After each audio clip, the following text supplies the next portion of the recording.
Hi, and welcome to Jaeger Woodworking. Today we're going to look at the unboxing, assembly, and features of the Jet JWDS-1632 drum sander. Let's get started. As you can see as I start to unbox the sander itself that it came secured with straps and staples. When ordering the sander itself, I had researched many drum sanders over the past couple of months, and each had its pros and cons. And since the usage of your drum sander may vary from mine, I'll let you take a look at what's out there. Ultimately, I chose the Jet 1632 because it met my needs and seemed to have pretty good customer reviews. I ordered mine from Home Depot's website. It was shipped and arrived wrapped in plastic on a pallet. In two boxes, one containing the stander and the other containing the stand itself. As you can see, when you're unboxing the stand itself, you'll probably want to do that first because ultimately you're going to have it put together before you can put the sander on it. As you can see from the box containing the stand, it's a pretty typical setup for any sort of woodworking equipment. It's got 4 legs, 2 long cross pieces and 2 shorter cross pieces that you'll make a frame out of. You'll attach the legs to that, and then the shelf will actually fit about midway down the legs.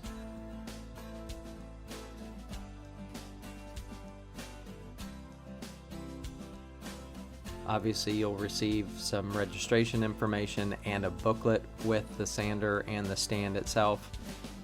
You have some good documentation, some good diagrams on how to put this together.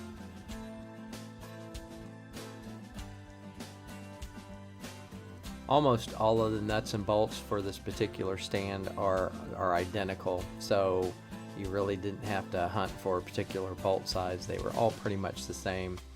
As I'm starting the assembly, I'm just kind of loosely putting in 2 bolts on each side of each leg. I'm not tightening them tight at this point. I want to have a little bit of flexibility to move things around if things aren't lining up.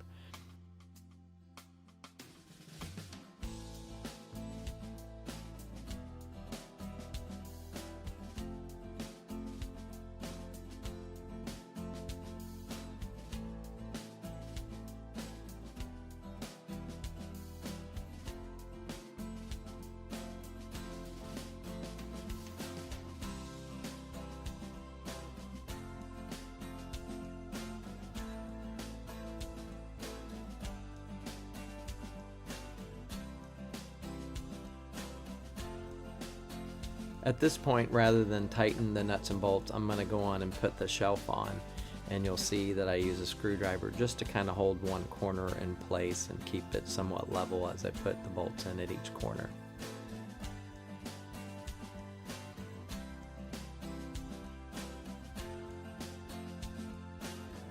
Once I have all of the nuts and bolts in place and basically hand tightened, then I'll go back and tighten them with a ratchet wrench.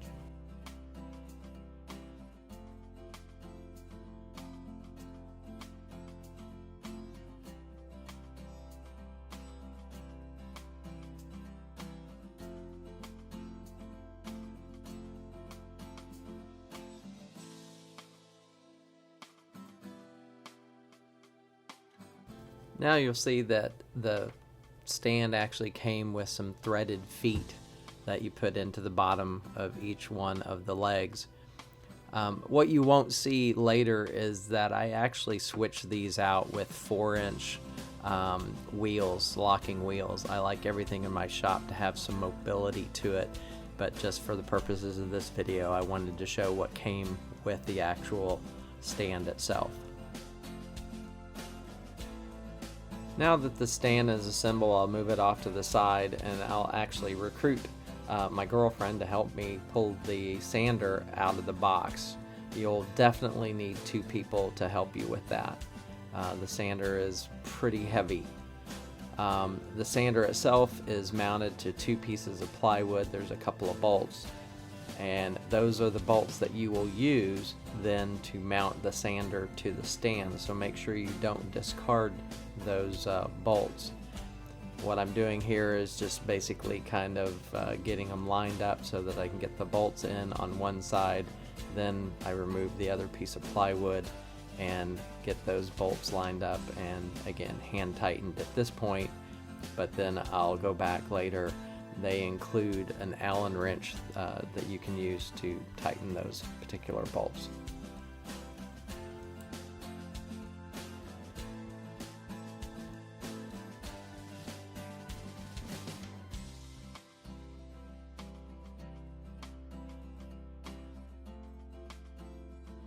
Attached to one of the pieces of plywood is the crank handle that's used to raise and lower the drum itself. It uses an Allen wrench as well, and there's a flat side to the spindle where you're going to attach it, so you'll want to make sure that you align the screw with that side and then tighten it.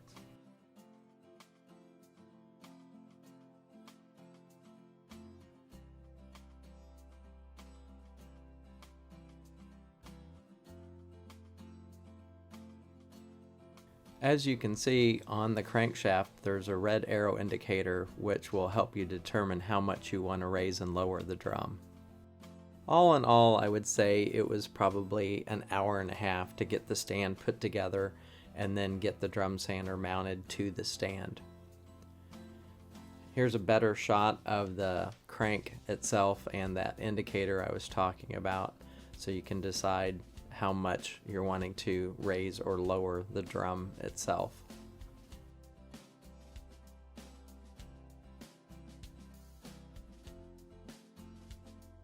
There is a 4-inch dust collection port at the top of the sander, and then the feed table is a textured, very similar to sandpaper, so that it will pull your wood project through the sander and feed it through the other side. And that feed table has adjustments here where you can raise and lower so that you can level out the feed table. And then the motor for the feed table is also on the back side of the sander.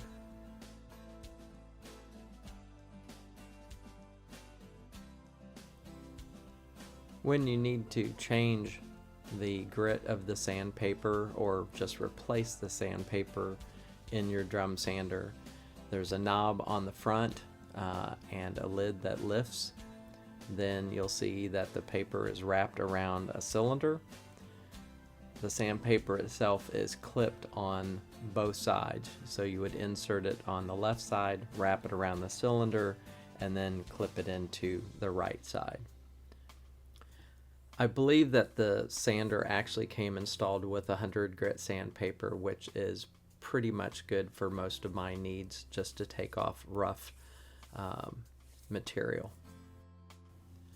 For a drum sander that's outputting this much dust, you'll definitely have to use the 4-inch collection system. So separately, I purchased about 20 feet of 4-inch hose and some clamps to use with the drum sander. Here I'm attaching the hose and the clamp to the port on the top of the drum sander.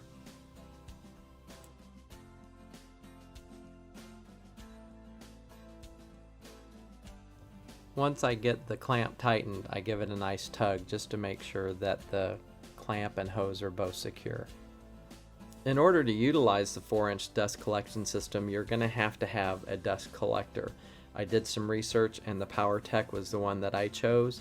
You can see this installation in another video on my YouTube site. Now that I've got both the dust collector and the sander installed, here's kind of what it looks like in my shop. Earlier in the video I had mentioned that I put 4-inch locking wheels on my sander, and the reason I did that again was for mobility, but it also added another benefit in that it made the feed table almost the same height as one of my workbenches in my shop. So rather than needing an outfeed table for the sander, which you can purchase as an option, I'm just going to use one of my benches as an outfeed table.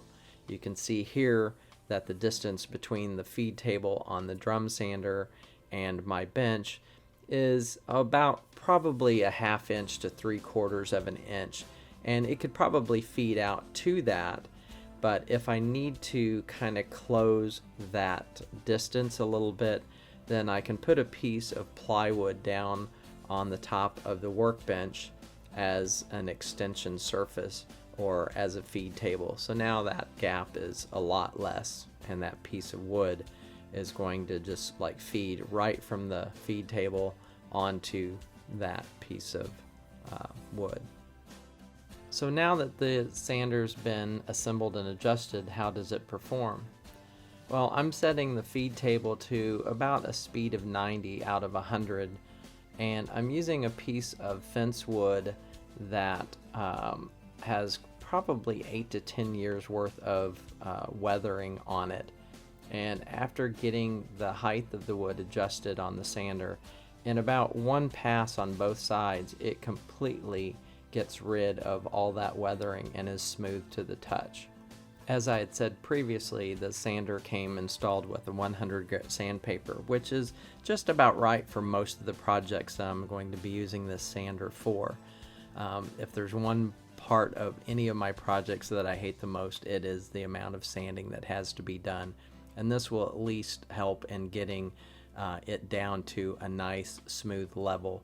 Then I can go up and use an orbital sander or something like that to finish off the project. If you enjoyed this video, and I'm sure hope you did, please give it a like below, and also feel free to subscribe to my YouTube channel. Thanks again for watching.